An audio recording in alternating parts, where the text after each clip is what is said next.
सुरेश सोम जी मेरठ से। महाराज जी राधे राधे, आपके चरणों में कोटि कोटि प्रणाम। महाराज जी, जन्म और मृत्यु पहले से ही तय होता है, फिर अकाल मृत्यु का क्या अर्थ है? समय से अधिक पहले पाप, मृत्यु। अधिक पाप हो जाने पर अकाल मृत्यु आ जाती है।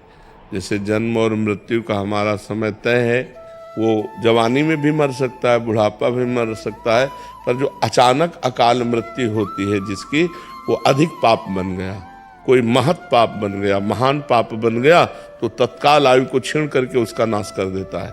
तो अकाल मृत्यु का किसी का भी योग ना बने, इसलिए भगवान का चरणामृत रोज पीना चाहिए। भगवान के चरणामृत का प्रभाव है अकाल मृत्यु हरणम सर्वव्याधि विनाशनम श्री कृष्ण पादोदकम पीत्वा पुनर्जन्म न विद्यते। अगर रोज भगवान का चरणामृत पिए, शालिग्राम भगवान का, जैसे राधा वल्लभ जी बांके बिहारी जिनसे चरणामृत ले ले और उसी में जल मिला ले और रोज एक ढक्कन चरणामृत ले, तो अकाल मृत्यु नहीं होगी।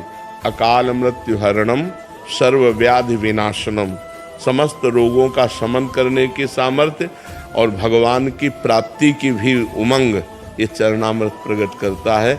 जो रोज चरणामृत पीता है उसकी अकाल मृत्यु नहीं हो सकती, उसको कोई रोग परेशान नहीं कर सकता। होगा, शरीर में हो सकता है रोग, लेकिन उसको परेशान नहीं कर सकता, और उसका शरीर जब छूटेगा तो अब अगला जन्म नहीं होगा, ऐसी उसकी स्थिति बन जाएगी। भगवान का अंतिम समय स्मरण आ जाएगा अगर रोज नियम से चरणामृत पीता है। अकाल मृत्यु हरणम सर्वव्याधि विनाशनम श्री कृष्ण पादोदकम पीत्वा पुनर्जन्म न विद्यते। जो भगवान का रोज चरणामृत पीता है उसका पुनर्जन्म नहीं होता, उसकी अकाल मृत्यु नहीं होती, उसको कोई रोग दबा नहीं सकते।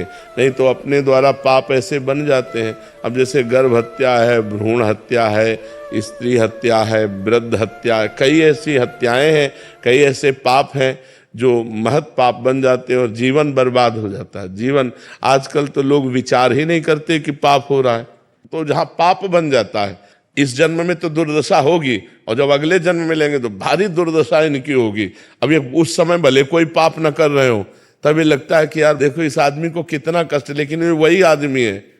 अगर इसको पूरी सीन दिखाई जाए तो आपकी ठीक है, भले इसको ऐसा ही होना चाहिए। तो जो दंड मिलता है ना, जिंदा जल गए, ट्रक में पिस गए, अब ये सब वही हैं। अब इस जन्म में आए घूम के तो अच्छे आदमी हैं, भले पाप नहीं कर रहे, लेकिन पूर्व का जो पाप है वो पीस देगा, वो जला देगा। तो जो कोई महान पाप बन जाता है तो हमारी अकाल मृत्यु भी कर देता है।